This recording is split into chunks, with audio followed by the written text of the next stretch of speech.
Sudah? Bisa dengar suara saya semua? Kalau sudah, kasih gini lagi.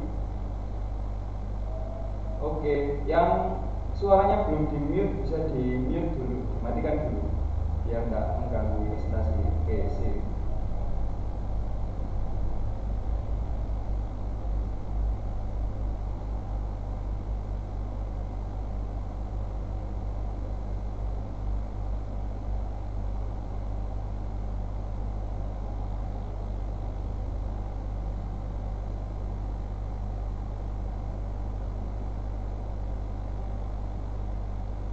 Oke, saya mulai. Assalamualaikum warahmatullahi wabarakatuh.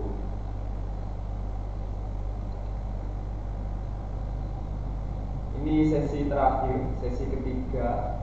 Meskipun sesi terakhir, saya harap tetap semangat semua. Perlu perkenalan dulu ya.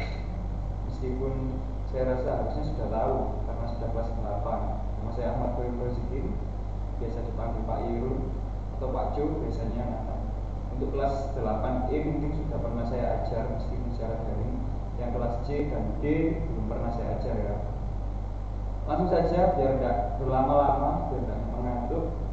Untuk materi kali ini ada hubungannya sedikit dengan mata pelajaran PPKN, wawasan kebangsaan dan kepemimpinan.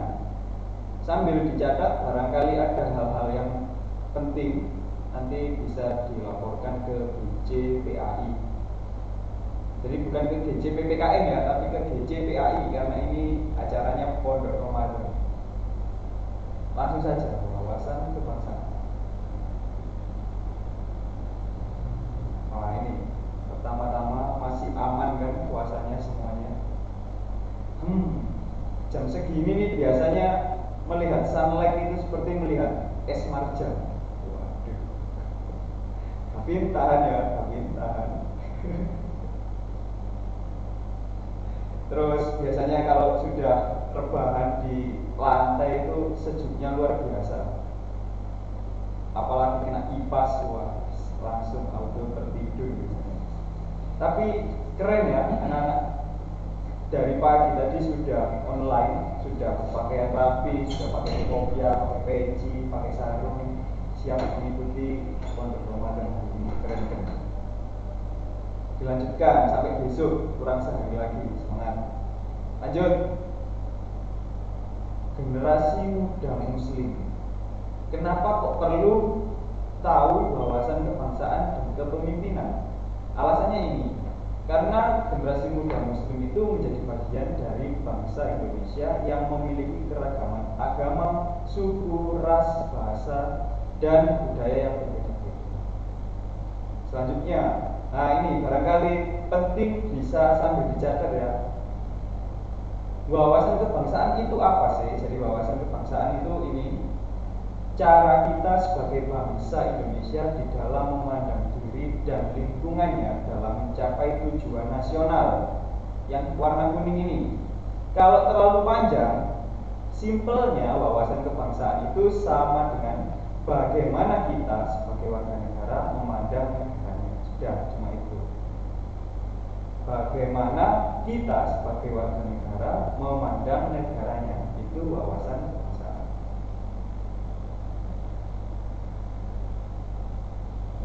Seri-seri sini, nulis-nulis, iya. Ada yang sedang berada di Krusty Krab, siapa Raffi itu? Raffi berada di Krusty Krab. Awas mokel Krabby Patty ya.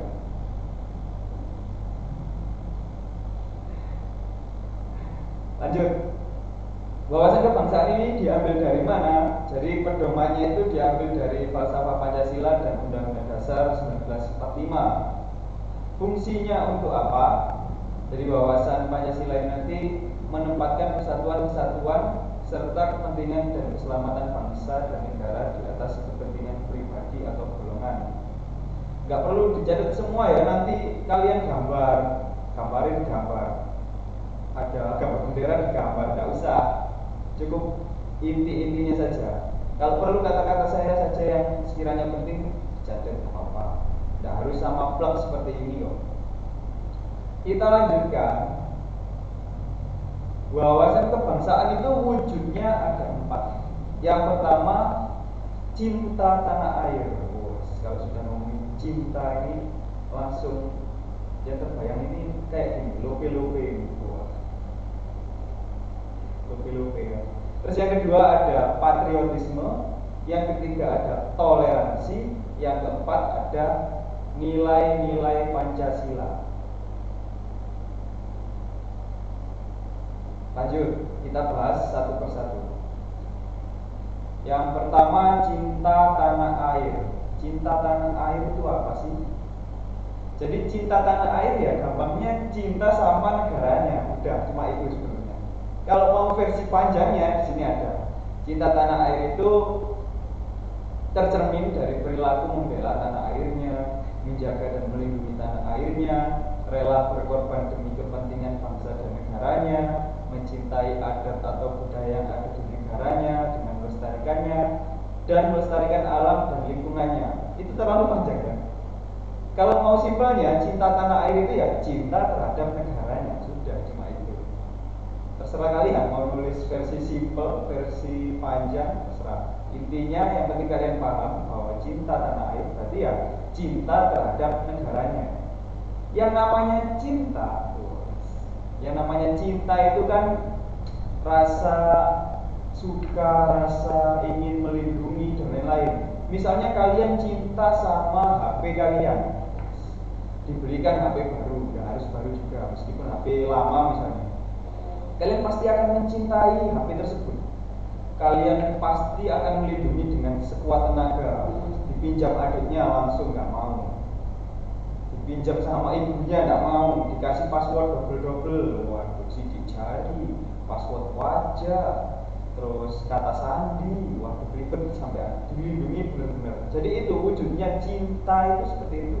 Sama halnya dengan cinta tanah air, berarti kalian cinta dengan negara kalian sendiri. Kalian harus melindungi negara tersebut dengan sekuat tenaga. Wujudnya cinta tanah air itu apa? Yang pertama di bawah ini ada mematuhi hukum dan peraturan yang berlaku. Itu wujud cinta tanah air. Yang kedua, bisa dengan cara belajar dengan sungguh-sungguh. Yang keempat, bisa dilakukan dengan cara menjaga kelestarian lingkungan hidup. Terus bisa juga bangga menggunakan dan mencintai produk buatan Indonesia. Jadi tidak harus kok kita berpenampilan itu harus barang-barang bermerek atau barang-barang dari luar negeri.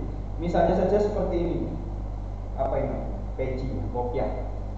Tidak harus kalian beli merek Adidas misalnya. Waduh, peci merek Adidas itu apa ada ya? Tidak harus. Yang penting buatan Indonesia malah bangga, ada unsur-unsur batiknya. Biasanya baju itu juga batik, atau mungkin kain-kain tradisional dan lain-lain itu bisa kita pertahankan, kita pakai. Itu wujud cinta tanah air. Selanjutnya, wujud cinta tanah air yang lain sebagai pelajar khususnya, seperti mengikuti upacara bendera, terus bersekolah dengan bersungguh-sungguh, itu juga wujud cinta tanah air. Sebentar, saya lihat chatnya dulu ini.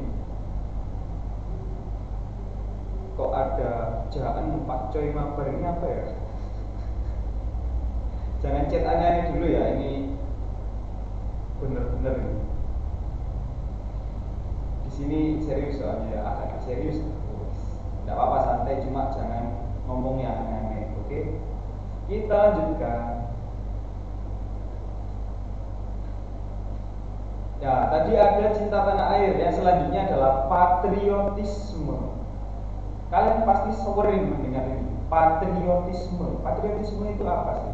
Patriotisme itu semangat atau jiwa untuk melindungi dan mempertahankan negaranya, rela mempertahankan negaranya. Itu patriotisme.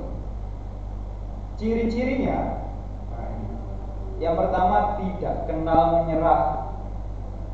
Tidak kenal menyerah. Misalnya seperti hari ini tadi, meskipun biasanya kalian bangunnya siang, mungkin ya, setelah sahur tidur, bangun-bangun mau zuhur misalnya, hari ini tadi kalian sudah menunjukkan sifat tidak kenal menyerah.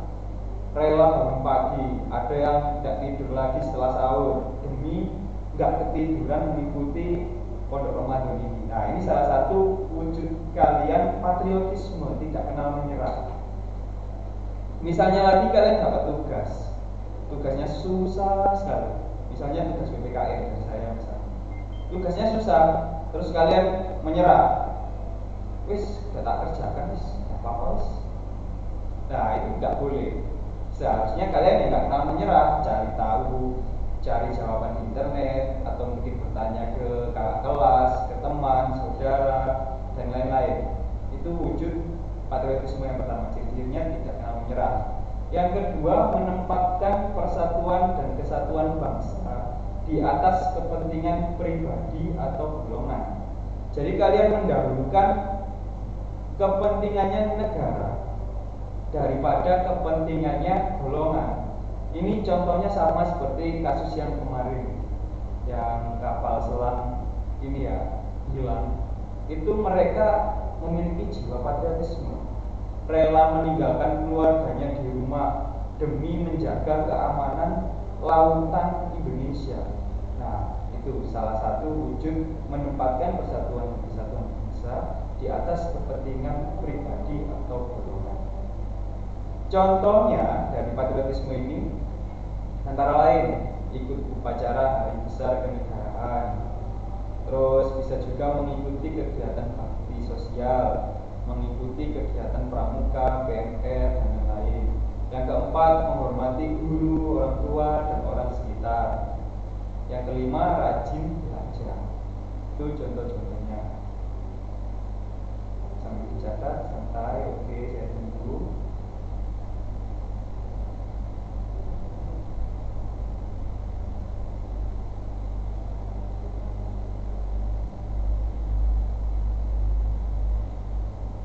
Saya lihat ini ya wajah-wajah pelajar di siang hari masih kuat kan ya, nggak usah puasa beduk ya, nggak ada loh puasa beduk itu. Nanti dengar azan zuhur dikira azan maghrib, saleh, buko, jangan ya.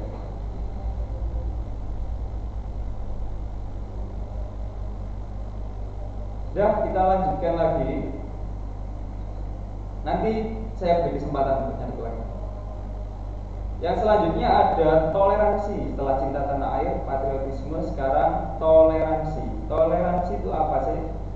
Jadi toleransi itu adalah ini, sebuah sikap untuk saling menghormati, menghargai, menjalankan pendapat, pandangan, kepercayaan kepada antar sesama manusia yang bertentangan dengan diri sendiri. Jadi toleransi itu keadaan. Misalnya kalian punya teman, kemudian ada perbedaan, itu kalian bisa menerima. Itu namanya toleransi.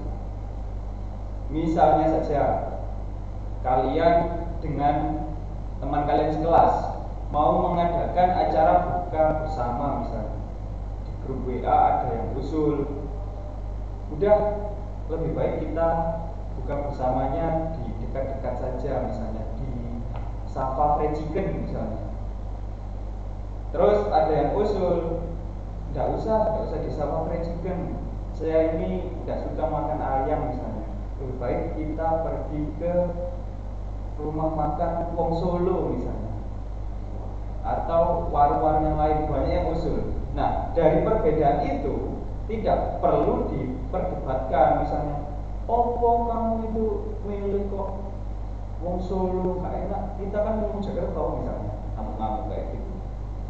Nah, itu berarti kalian nggak menunjukkan sifat toleransi, nggak menunjukkan sikap toleransi. Harusnya kalian bisa menerima perbedaan. Ya wis, nggak apa-apa.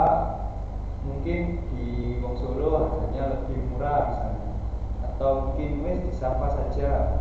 Mungkin disapa ayamnya lebih empuk, tulangnya bisa dimakan misalnya, dan lain-lain. Jadi perbedaan itu tidak harus disikapi dengan ngotot, nggak perlu disikapi dengan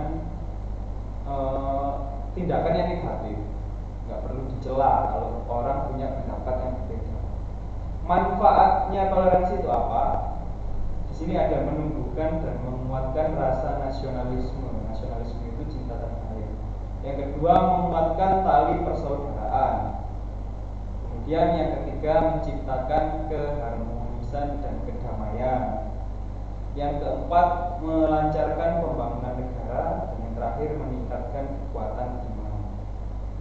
Macam-macamnya toleransi ada banyak selain dua ini, cuma yang cukup dimasukkan di sini hanya dua. Yang pertama, toleransi budaya, dan yang selanjutnya toleransi agama. Toleransi budaya, misalnya kamu punya saudara yang berasal dari daerah lain.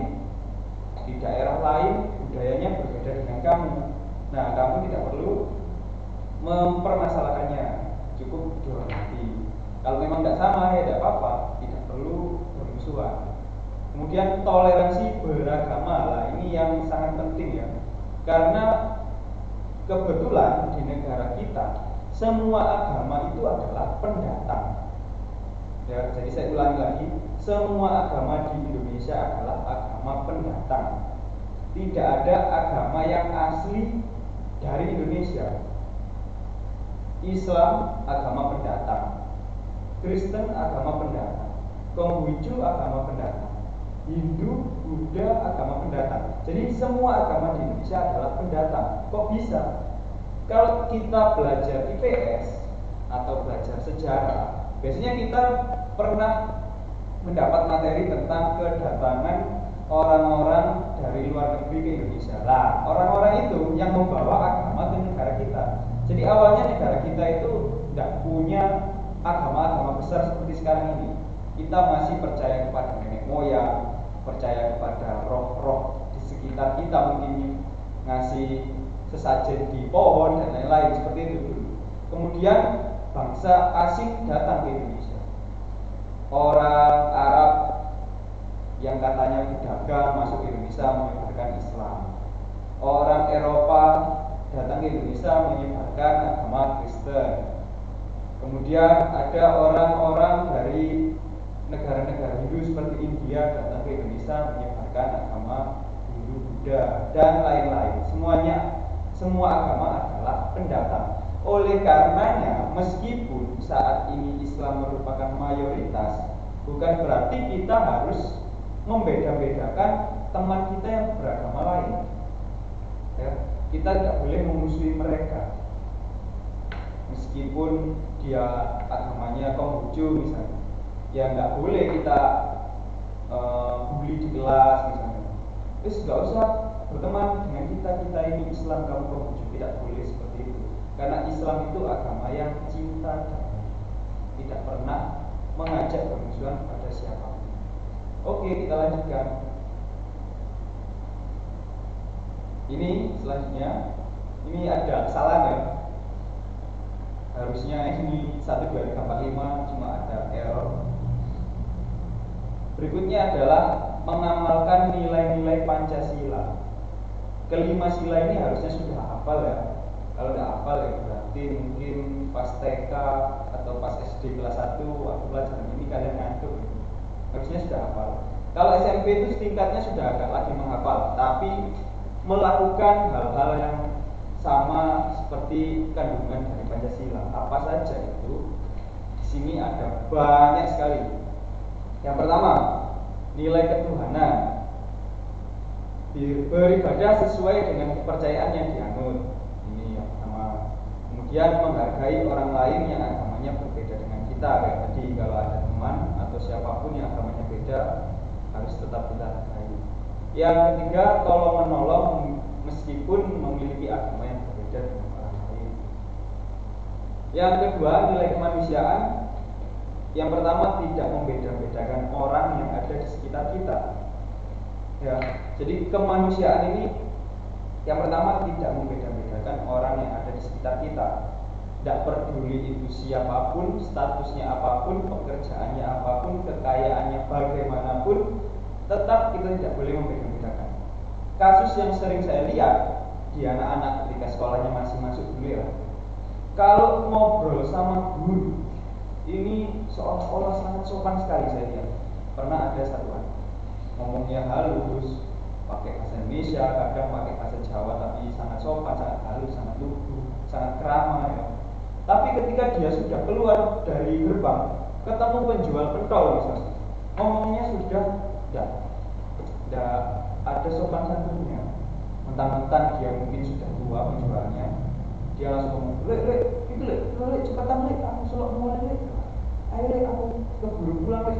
Nah itu nggak boleh, nggak peduli ke guru, ke orang tua, ke penjual pentol, penjual es, penjual yang lain atau siapapun orang minta-minta, tetap saja kita harus tetap menghargai.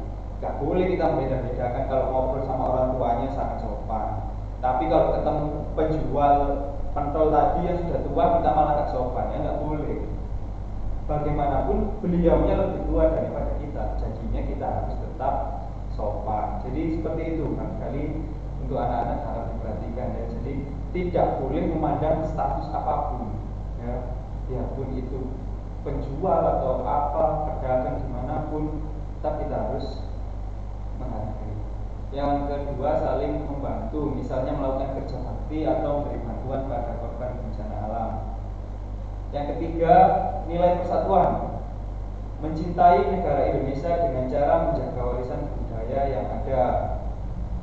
Misalnya, sebentar, ini yang mic-nya nyala, tolong dimatikan ya, biar tidak mengganggu yang lain. Nanti ada kesempatan kalian menyalakan mic.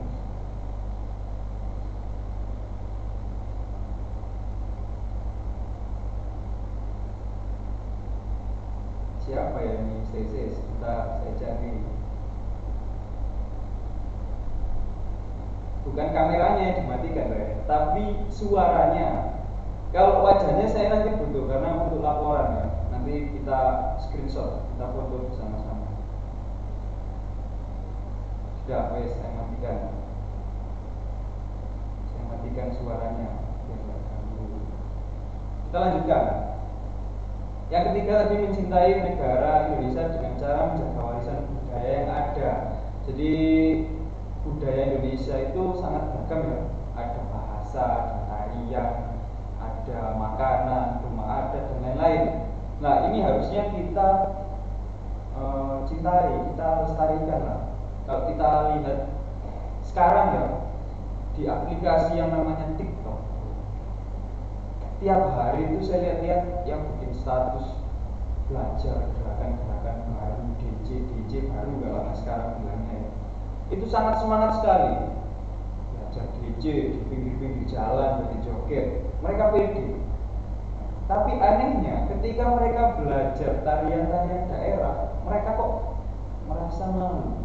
Nah, ini patut dipertanyakan keindonesiaannya. Kalau joget-joget DJ baru saja semangat, kenapa kok kalau belajar tarian-tarian dari negara kita sendiri malah nggak mau, malah nggak suka, malah malu? Harusnya tidak seperti itu. Kita lestarikan apa yang menjadi milik kita. TikTok tidak jelek, saya tidak bilang TikTok jelek, karena terkadang juga ada konten-konten yang positif. Sama seperti di YouTube dimanapun, kita tidak bisa nyebut media sosial itu jelek, tapi bagaimana cara kita membuat hal-hal yang positif di dalamnya. Selanjutnya, menjaga hubungan baik dengan teman, baik teman satu negara yang berbeda sukunya, berbeda agamanya, dan berbeda bahasanya. Yang keempat, nilai kerakyatan, menyelesaikan masalah dengan musyawarah. Nah ini, kalian biasanya kalau ada apa-apa yang tidak cocok, misalnya di grup WA kelas, ada temannya yang komentar terus tidak cocok, itu tidak usah langsung nyolot yang lain, tidak usah langsung marah-marah. Misalnya salah kirim, misalnya mau WA ke adiknya, adik yang pulang ditunggu mama misalnya, salah ke grup, langsung dihujat habis-habisan, dimarahi, diketawain, dan ini tidak bisa lah. Jadi kalau ada masalah diselesaikan baik-baik. Misalnya ada masalah di kelas, ya dirundingkan baik-baik, ngobrol-ngobrol, tak perlu ayo gini tak parani nama omahmu, tak datangi rumahmu, kita tanding misalnya, tak perlu lah. Kita harus menyelesaikan masalah dengan ngobrol-ngobrol, musyawarah. Jadi seperti itu. Yang selanjutnya, tidak memaksakan kehendak saat bermusyawarah, kemudian menerima hasil musyawarah dengan lapang dada. Yang terakhir, yang kelima, nilai keadilan. Jadi kita harus bersikap adil kepada setiap orang yang ada di sekitar kita, kemudian menjalankan kewajiban kita dan menghormati hak orang lain. Ini yang perlu saya tekankan, yang menjalankan kewajiban kita. Kalian sebagai pelajar kan memiliki kewajiban untuk belajar. Salah satu hal dari belajar, salah satu komponennya adalah tugas. Nah, ini tidak intinya saya ingatkan, barangkali ada teman-temanmu atau kalian sendiri mungkin yang belum nugas atau tugasnya numpuk, ya itu sudah kewajiban kalian, harusnya ya diselesaikan, dicicil lah sedikit-sedikit, masa ditinggalkan. Itu namanya kalian meninggalkan kewajiban kalian. Nanti kalian tidak melaksanakan nilai-nilai Pancasila. Selanjutnya, oke, sudah habis. Sebentar.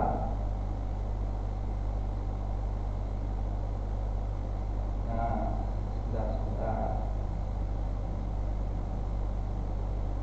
Kita foto dulu.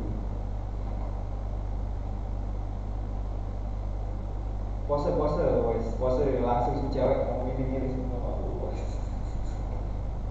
Kita ini dulu ya, sebagai laporan nanti menunjukkan bahwa kita melakukan pondok Ramadan ini dengan sungguh-sungguh.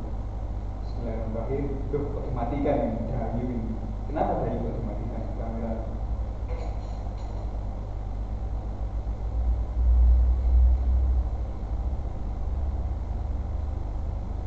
Oke, sebentar ya.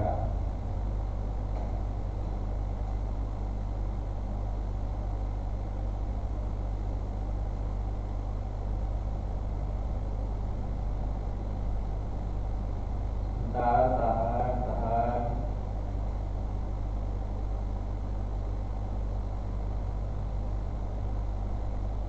Oke, sudah. Kita lanjutkan materinya. Oh, ternyata banyak CCC lagi.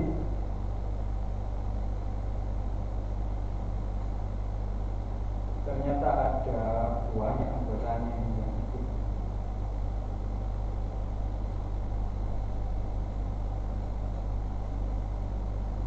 Sebentar, tahan.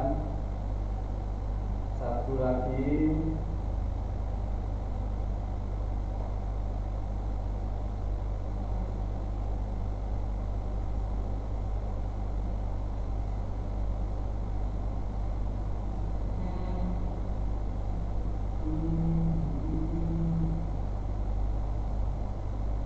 Oke.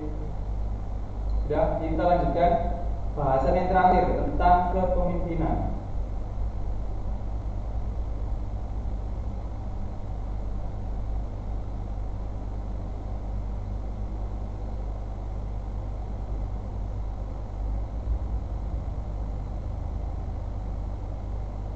Nah, ini sekarang kepemimpinan.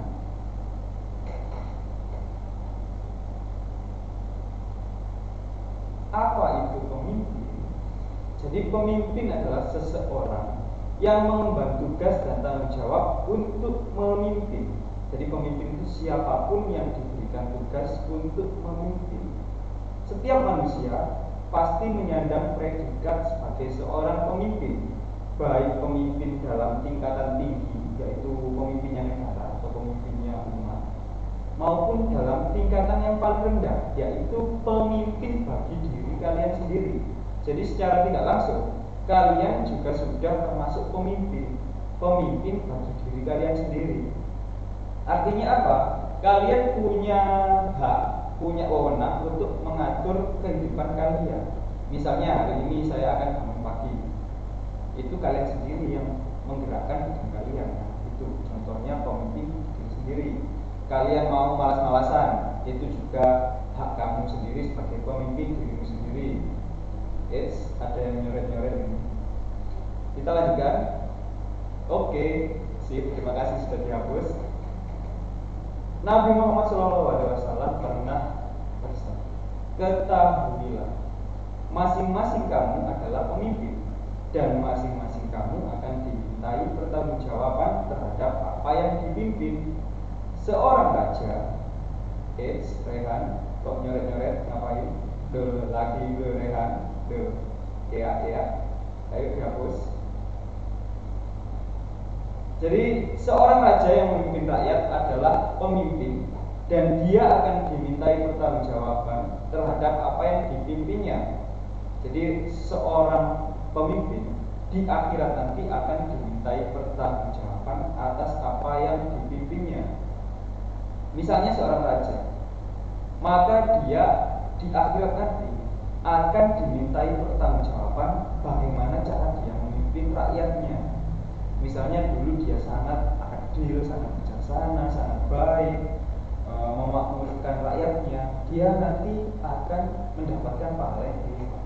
Begitupun sebaliknya, kalau sang raja ini kejam, membuat sengsara rakyatnya, tidak membuat sejahtera rakyatnya, nah itu juga akan mendapatkan dosa. Jadi ada pertanggungjawabannya di akhirat nanti ketika sudah menjadi pemimpin. Sama halnya dengan seorang pelajar. Pelajar adalah pemimpin bagi dirinya sendiri, sehingga suatu hari nanti kewajibannya sebagai seorang pelajar akan dimintai pertanggungjawaban. Misalnya, apakah pelajar tersebut menjalankan kewajibannya mengerjakan tugas atau justru menghindar untuk tidak mengerjakan tugas tersebut. Nah, ini yang sering terjadi, apalagi ketika daring ini ya. Pelajar tadi kan pemimpin bagi dirinya sendiri, berarti dia punya tanggung jawab. Tanggung jawabnya apa? Mengerjakan tugas-tugasnya yang sudah diberikan Bapak Ibu guru. Nah, pertanggungjawabannya tidak hanya di akhirat nanti, tapi sekarang pun juga akan dimintai pertanggungjawaban oleh siapa? Oleh Bapak Ibu guru. Misalnya saja ada anak yang tidak pernah nugas, padahal HP-nya normal, tidak ada kendala, kuota berlimpah, lancar, tapi ketika dapat tugas, nggak usah, males, apa itu tugas misalnya. Nah, itu nggak boleh. Suatu saat ketika tidak pernah nugas, tugasnya menumpuk, dia akan dimintai pertanggungjawaban oleh guru mapel atau wali kelasnya misalnya.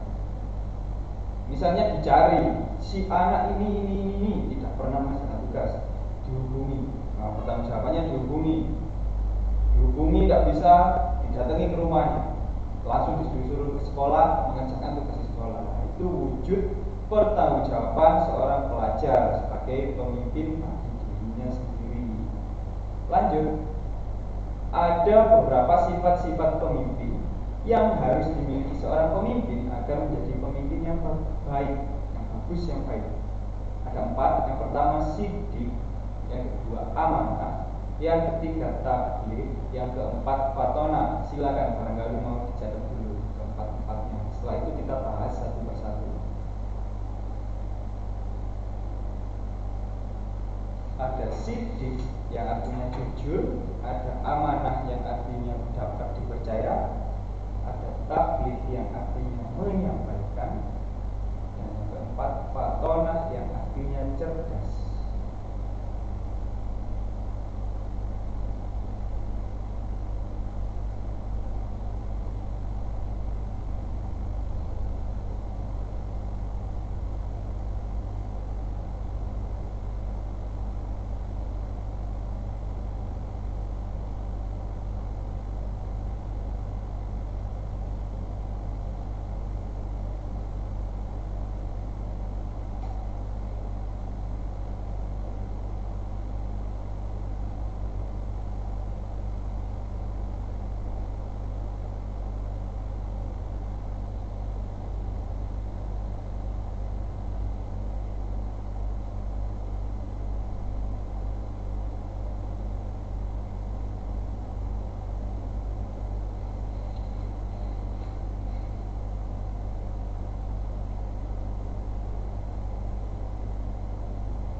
Oke, kita lanjutkan ya.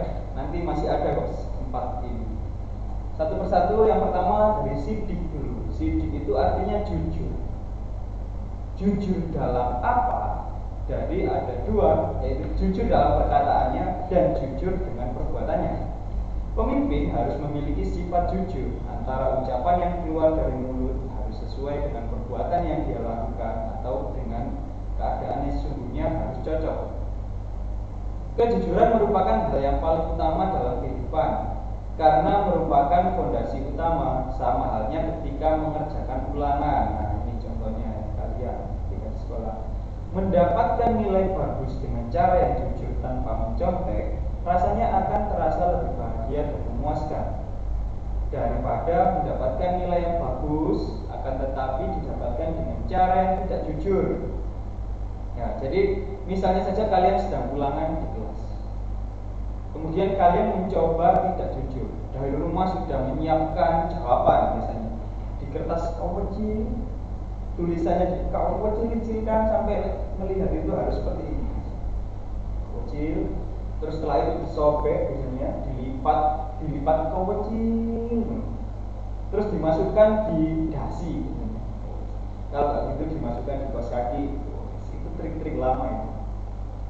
Terus nanti di kelas ketika ulangan berlangsung, mulai dibuka. Ternyata jawabannya masih kurang.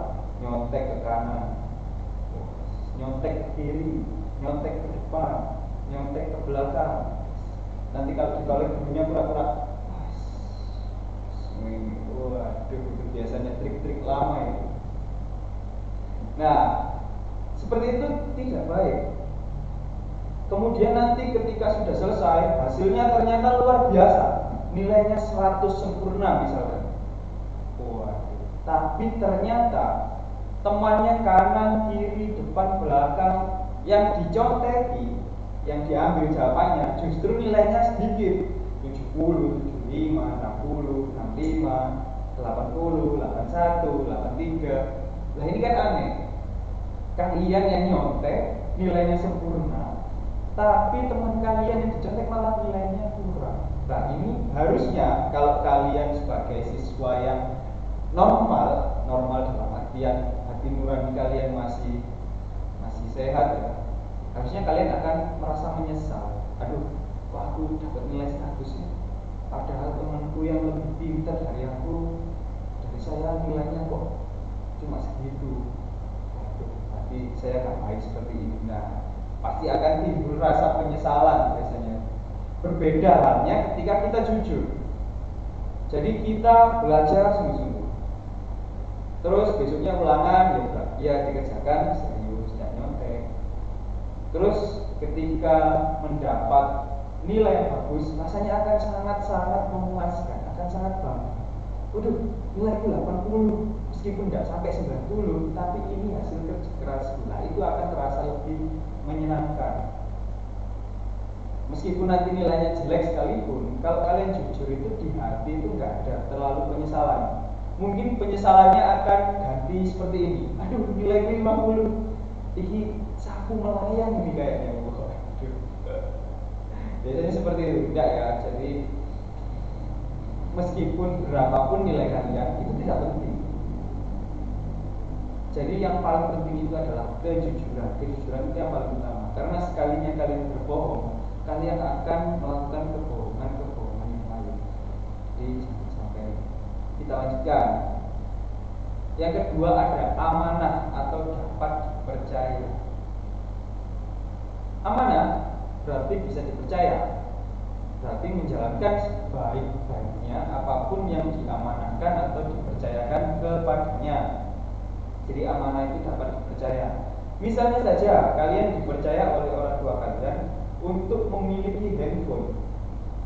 Padahal handphone atau HP bukan barang yang murah, tapi orang tua kalian percaya kepada kalian untuk memiliki HP sendiri. Jadi saya kira hampir semuanya dari kalian memiliki handphone, meskipun itu HP murah ataupun HP mahal sekalipun. Semurah-murahnya HP itu masih ratusan ribu itu mahal ya. Jadi mahal. Untuk makan misalnya beli bakso itu bisa dapat berpuluh-puluh piring kalau HP kalian dibukakan itu. Jadi masih mahal. Akan tetapi semahal-mahalnya handphone, kalian sudah dipercayai oleh orang tua kalian. Kalian itu diberi kepercayaan untuk memiliki HP sendiri. Nah, alangkah baiknya kalian bisa dipercaya dan bertanggung jawab terhadap kepercayaan tersebut. Kalian harus menjaga dan merawat HP tersebut sebaik-baiknya agar kalian disebut amanah. Tidak kalah pentingnya kalian juga harus memanfaatkan untuk hal-hal yang positif. Misalnya digunakan untuk mengerjakan tugas-tugas sekolah, menghubungi kerabat jauh, menghubungi teman dan lain-lain, itu hal-hal yang positif. Jangan justru kalian tidak bertanggung jawab terhadap HP tersebut, dibuat main game terus 24 jam sampai nggak tidur biasanya. Jangan sampai ya. Kalau mau bermain game oke lah, beberapa menit atau beberapa jam, nggak terlalu berlarut-larut, akan tetapi harus dibatasi, harus tetap mengutamakan kewajiban kalian, tugas dan lain-lain. Lawan kata dari amanah adalah khianat, yang artinya tidak bisa dipercaya. Kalau tadi yang sidik, lawan katanya adalah hizib, yang artinya pembohong atau berdusta. Yang ketiga, sifat selanjutnya adalah tabligh, yang artinya menyampaikan. Sebagai seorang pemimpin harus bisa menyampaikan hal-hal baik dan bermanfaat. Misalnya saja kalian menjadi seorang ketua kelas. Dalam memimpin kelas kalian harus bisa menyampaikan segala macam informasi dengan baik apabila ada pengumuman dari sekolah. Kalian harus bisa memberikan saran atau hal-hal baik yang seharusnya dilakukan oleh teman sekelas apabila ada masalah di kelas.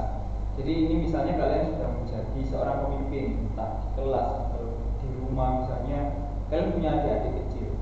Jadi kalian sebagai pemimpin daripada adik-adik kalian harus bisa menyampaikan hal-hal yang baik. Adiknya diajari yang baik-baik, jangan diajari hal-hal yang buruk.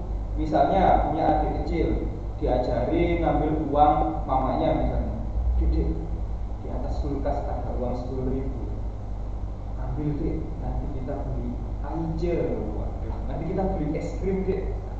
Jadi nggak boleh seperti itu. Sebagai pemimpin, memimpin adik-adiknya ya harus diajari hal-hal yang baik, disampaikan hal-hal yang baik kepada adiknya. Misalnya adiknya mau ngambil uang di atas kulkas, di atas lemari es, kalian ingatkan, Dek, nggak boleh ngambil uangnya orang tua tanpa izin, kita harus izin dulu pada orang tua. Itu lebih baik. Lawan kata dari sifat tabligh adalah kitman, yang artinya menyembunyikan. Selanjutnya fatona,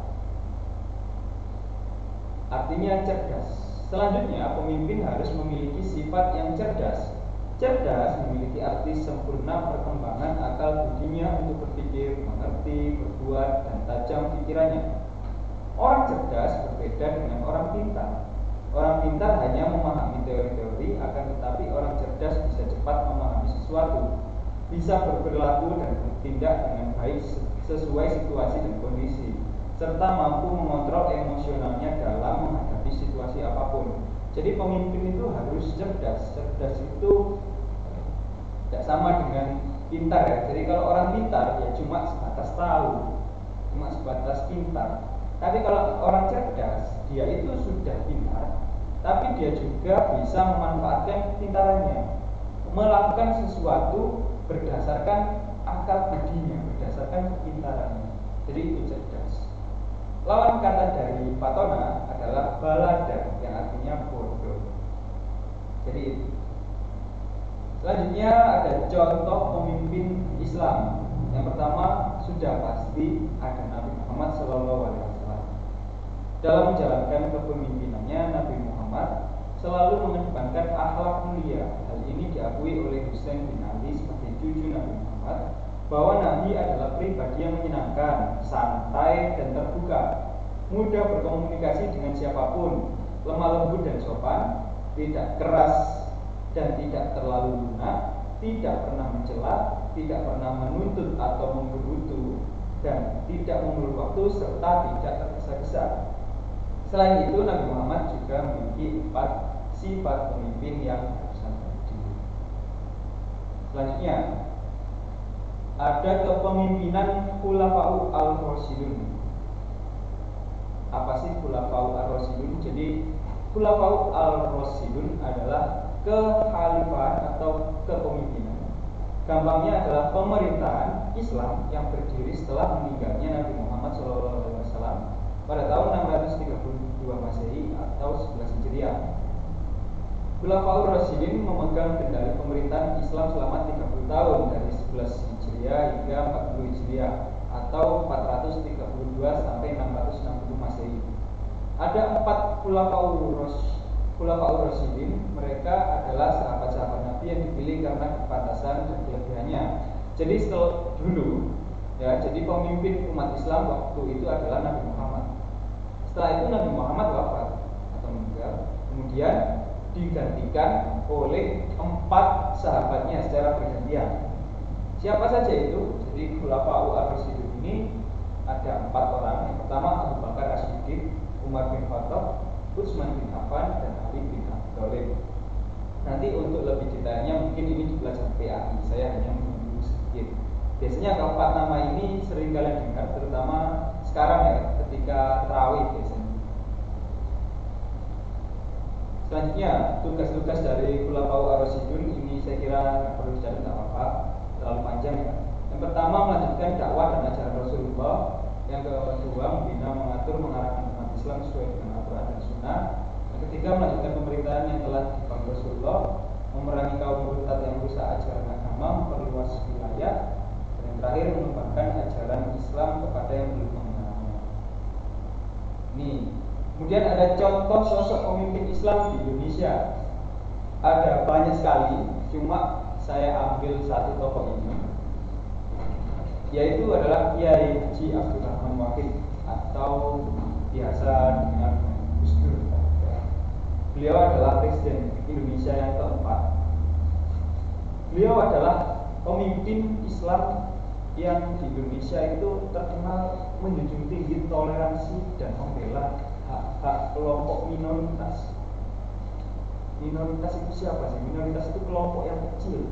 Jadi pernah suatu ketika pada masa kepemerintahannya beliau ini membuat kebijakan yang berhubungan dengan etnis Tionghoa.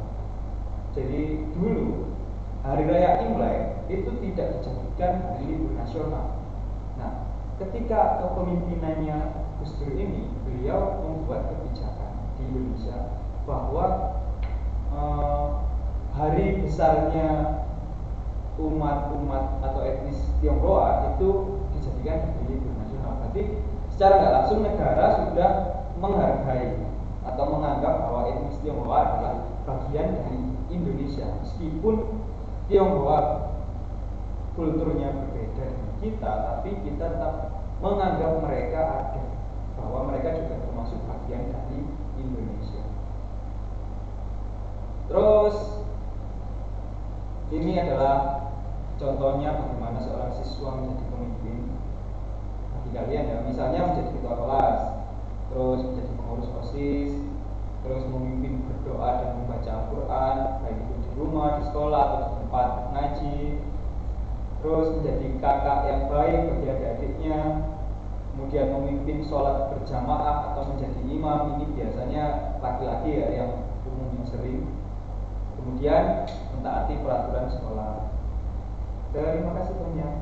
Jadi itu materi yang bisa saya sampaikan tentang wawasan kebangsaan dan kepemimpinan. Barangkali ada yang ingin ditanyakan, ada waktu sedikit boleh, atau mau ditampilkan yang perlu dicatat mungkin tadi kelewatan boleh. Silakan yang ingin ngobrol-ngobrol bisa dinyalakan mic-nya. Oh, apa rek? Siapa rek? Waalaikumsalam warahmatullahi.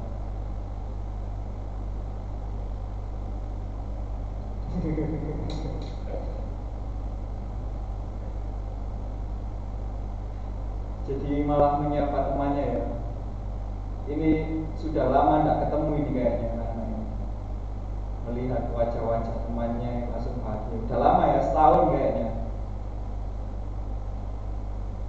Masa di rumah tidak pernah ketemu, mungkin waktu beli pentol atau apa gitu.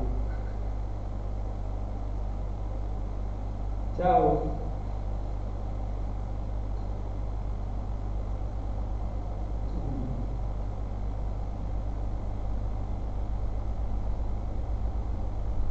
Sudah, tidak ada yang ditanyakan, yakin? Jangan lupa nanti catatannya bisa dikirimkan ke GJPAI ya untuk materi hari ini. Terus jangan lupa juga setelah ini di grup kelas akan saya bagikan link absensi untuk pondok Ramadan hari ini. Jangan lupa diisi, nanti sia-sia kalian sudah ikut Zoom tapi enggak absen. Sip. Mas kecil ini kok nyaman terus ini. Mas kecil wajahnya tidak ditunjukkan ini.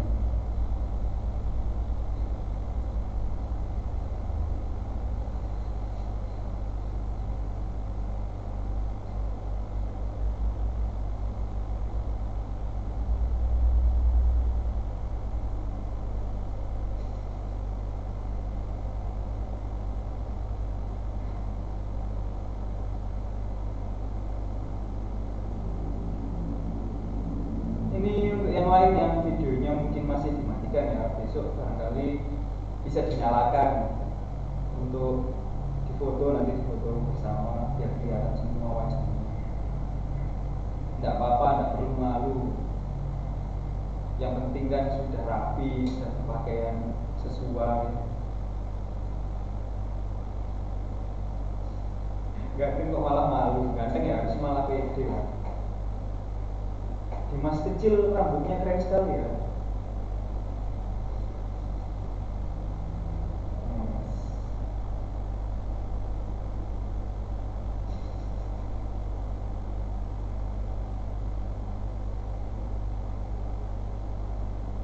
Oke, nanti apabila ada pertanyaan lebih lanjut bisa ditanyakan saya mungkin, atau bisa juga ditanyakan ke guru PAI untuk materi-materi yang ada di Pondok Ramadan ini. Apabila memang sudah tidak ada yang ditanyakan, maka akan saya akhiri. Apabila ada salah baik ucapan maupun sikap saya mohon maaf sebesar-besarnya. Saya akhiri. Assalamualaikum warahmatullahi wabarakatuh.